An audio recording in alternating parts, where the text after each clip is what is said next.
Item ಯಾವುದೇ ಇರಲಿ try ಮಾಡಿ ಆಚಿ ಚಿಕನ್ ಮಸಾಲಾ. ಆಚಿ ಚಿಕನ್ ಮಸಾಲಾ. ಇರಾಕ್ ಇದ್ದುದರಿಂದ ನಮಗೆ ಈ ಪೆಟ್ರೋಲು ಡೀಸೆಲ್ ರೇಟ್ ಎಲ್ಲ ಜಾಸ್ತಿ ಆಗಿದೆ, ಗ್ಯಾಸು ಸಿಗ್ತಾ ಇಲ್ಲ, ಸಮಸ್ಯೆ ಜಾಸ್ತಿ ಆಗಿದೆ.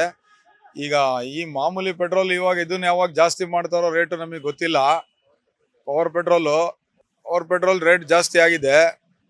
ದಯವಿಟ್ಟು ಇದನ್ನ ಆದಷ್ಟು ಬೇಗ ನೀವು ಕಮ್ಮಿ ಮಾಡಿಕೊಡ್ಬೇಕು. ನಮಗೆ ಜೀವನ ಮಾಡೋದೇ ತುಂಬ ಕಷ್ಟ ಆಗಿದೆ. ನಾವು ಈಗಲೇ ಪೆಟ್ರೋಲ್ ರೇಟು ತುಂಬ ಜಾಸ್ತಿ ಆಗಿದೆ. ಟೂ ವೀಲರಲ್ಲಿ ಈಗ ಮಾಮೂಲಿ ಪೆಟ್ರೋಲ್ ರೇಟ್ ಎಲ್ಲ ಇದು ಜಾಸ್ತಿ ಆಯಿತು ಅಂತಂದರೆ ನಾವು ಓಡಾಡೋದೇ ಕಷ್ಟ ಆಗುತ್ತೆ ಜೀವನ ಮಾಡೋದಿನ. ನಮಸ್ಕಾರ. ನಿಮ್ಮ ಮಾಧ್ಯಮದ ಮೂಲಕ ನಾನು ಹೇಳೋದಿಷ್ಟೇ, ಈ ಕ್ರೈಸಿಸ್ ಶುರುವಾಗಿ ಒಂದು 15-20 ದಿನ ಆಯ್ತಲ್ವಾ, ಅದಕ್ಕಿಂತ ಮುಂಚೆನೂ ನಮಗೆ ಗೊತ್ತಿತ್ತು. ಆದರೆ ಈ ನಮಗೆ ಕೇಂದ್ರ ಸರ್ಕಾರ ಹೇಳಿದ್ದೇನು ಅಂದರೆ 60 ದಿನಕ್ಕೆ ಆಗೋಷ್ಟು ನಮಗೆ ಪೆಟ್ರೋಲು ಡೀಸೆಲ್ ಎಲ್ಲ ಸ್ಟಾಕ್ ಇದೆ ಅಂತ. ಈಗ ನೋಡಿದ್ರೆ 25 ದಿನಕ್ಕಿದೆ, 10 ದಿನಕ್ಕಿದೆ ಅಂತ ಹೇಳ್ತಾ ಇದ್ದಾರೆ. ಆದ್ರೂ ನಾವು ಮತ್ತೆ ಎಚ್ಚೆತ್ಕೋಬೇಕಾಗಿತ್ತು. ಬೇರೆ ಬೇರೆ ಏಷ್ಯನ್ ಕಂಟ್ರೀಸ್ ನೋಡಿ ನೀವು, ಜಪಾನಲ್ಲಿ 240 ದಿನಕ್ಕೆ ಆಗೋಷ್ಟು ಸ್ಟಾಕ್ ಇದೆ. ನಮ್ಮ ದೇಶಕ್ಕೆ ಯಾಕೆ ಆಗಲ್ಲ? ನಾವು ಮೇಯ್ನ್ ಡಿಪೆಂಡ್ ಆಗಿರೋದೇ ಪೆಟ್ರೋಲ್ ಡೀಸೆಲ್ ಮೇಲೆ. ಏನಕ್ಕಂದರೆ ನಾವು ಎಲೆಕ್ಟ್ರಾನಿಕ್ಕಿಗೆ ಇನ್ನೂ ಅಷ್ಟು 100% ಹೋಗಿಲ್ಲ. ನಾವು ಇದನ್ನು ತಿಳ್ಕೊಬೇಕು. ಈ ಥರ ಸರ್ಕಾರಗಳು, ಸ್ಟೇಟ್ ಗೌರ್ಮೆಂಟ್ ಆಗಲಿ ಸೆಂಟ್ರಲ್ ಗೌರ್ಮೆಂಟ್ ಆಗಲಿ, ಜನಗಳಿಗೆ ಬರೀ ತೊಂದರೆ ಕೊಡೋದೇ ಆಗ್ತಿದೆ ಹೊರತು ತೊಂದರೆ ತಪ್ಪಿಸೋದು ಯಾವ ರೀತಿ ಅದನ್ನು ಯೋಚನೆ ಮಾಡ್ತಾ ಇಲ್ಲ. ಈಗ ನೋಡಿ, ಆಮೇಲೆ ಸೋಷಿಯಲ್ ಮೀಡಿಯಾದಲ್ಲಿ ಆಗಲೇ ಶುರು ಆಗ್ಬಿಟ್ಟಿದೆ. ಸೆಂಟ್ರಲ್ ಗೌರ್ಮೆಂಟ್ ಒಂದ್ಸರಿ ಹೇಳುತ್ತೆ ನಾವು ಯಾವ ಕಾರಣಕ್ಕೂ ಪೆಟ್ರೋಲ್ ರೇಟ್ ಆಗಲಿ ಡೀಸೆಲ್ ಜಾಸ್ತಿ ಮಾಡಲ್ಲ ಅಂತ.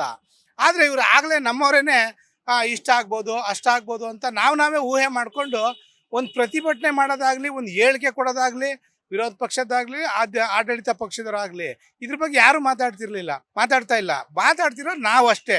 ಆದರೆ ಇದು ಎಲ್ಲಿವರೆಗೂ? ನಾವು ಹಿಂಗೆ ಹೋದ್ರೆ, ನಾವು ಎಜುಕೇಟೆಡ್ಗಳು ಇದನ್ನ ಸರಿಯಾದ ರೀತಿ ಸರ್ಕಾರಕ್ಕೆ ಬಿಸಿ ಮುಟ್ಟಿಸ್ದೆ ಹೋದರೆ ಇನ್ನು ಮುಂದಿನ ದಿನಗಳಲ್ಲಿ ಈ ಪೆಟ್ರೋಲ್ ಡೀಸೆಲ್ ಎಲ್ಲ ಯಾವ ಆಹಾರನೂ ನಮ್ಗೆ ಸಿಗೋದಿಲ್ಲ. ಹಾಗಾಗಿ ನಾವು ಎಚ್ಚೆತ್ಕೋಬೇಕು, ಕೇಳಬೇಕು. ಯಾವ ಗೌರ್ಮೆಂಟ್ ಇರಲಿ ಇದನ್ನು ಕೇಳಬೇಕು. ಎಲ್ಲಿವರೆಗೂ ನಾವು ಸಹಿಸ್ಕೊಂಡಿರ್ತೀವೋ ಅಲ್ಲಿವರೆಗೂ ಸರ್ಕಾರಗಳು ಆಡಿದ ಆಟನೇ ಆಗತ್ತೆ. ಈಗಲೇ ಜನ ಬಜೆಟಿಂದ ತುಂಬ ಮನಸೋತಿದ್ದಾರೆ. ಅದರಲ್ಲೂ ಈ ಇರಾಕ್ ಯುದ್ಧದಿಂದ ಬಜೆಟ್ ಎಲ್ಲ ಜಾಸ್ತಿ ಆಗಿದೆ. ಅದರಲ್ಲೂ ಪ್ರೀಮಿಯಂ ಪೆಟ್ರೋಲ್ ರೇಟ್ ತುಂಬ ಜಾಸ್ತಿ ಆಗಿದೆ. ಗ್ಯಾಸ್ ಸಿಗ್ತಾ ಇಲ್ಲ. ಈ ಯುದ್ಧದಿಂದ ತುಂಬ ಜನ ಅಲ್ಲೇ ಸೋತಿ ಕೆಲಸ ಕಾರ್ಯ ಇಲ್ದಲ್ಲೇ ತುಂಬ ಸೋತೋಗಿದ್ದಾರೆ. ಅದರಲ್ಲೂ ಈ ಪೆಟ್ರೋಲ್ ರೇಟು ಗ್ಯಾಸ್ ರೇಟು ಜಾಸ್ತಿ ಆಗಿರೋದ್ರಿಂದ ಜೀವನ ಮಾಡೋದು ತುಂಬ ಕಷ್ಟ ಆಗಿದೆ.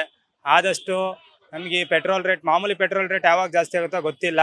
ನಮ್ಮ ಕೇಂದ್ರ ಸರ್ಕಾರ ಹಾಗೂ ರಾಜ್ಯ ಸರ್ಕಾರದಿಂದ ಯಾವುದೇ ರೀತಿ ದರ ಹೆಚ್ಚಳ ಮಾಡಿದ್ದಾರೆ. ಆದಷ್ಟು ನಮ್ಮ ಮಿಡಲ್ ಕ್ಲಾಸ್ ಜನಗಳಿಗೂ ಹಾಗೂ ಬಡ ಜನಗಳಿಗೂ ಒಂದು ಒಳ್ಳೆ ಸುವರ್ಣ ಅವಕಾಶದಿಂದ ಯಾವುದೇ ರೇಟ್ ಜಾಸ್ತಿ ಮಾಡ್ತಾರೆ ಒಂದು ಅವಕಾಶ ಮಾಡಿಕೊಟ್ಟು ಜೀವನ ಮಾಡೋಕ್ಕೊಂದು ಅನುಕೂಲ ಮಾಡ್ಕೊಬೇಕಾಗಿ ಎಲ್ಲರಿಗೂ ವಿನಂತಿ ಮಾಡ್ಕೊಳ್ತಾ ಇದ್ದೀವಿ. ರಾಜ್ಯ ಸರ್ಕಾರಕ್ಕಾಗಲಿ ಕೇಂದ್ರ ಸರ್ಕಾರಕ್ಕಾಗಲಿ ವಿನಂತಿ ಮಾಡ್ಕೊತಾ ಇದ್ದೀವಿ.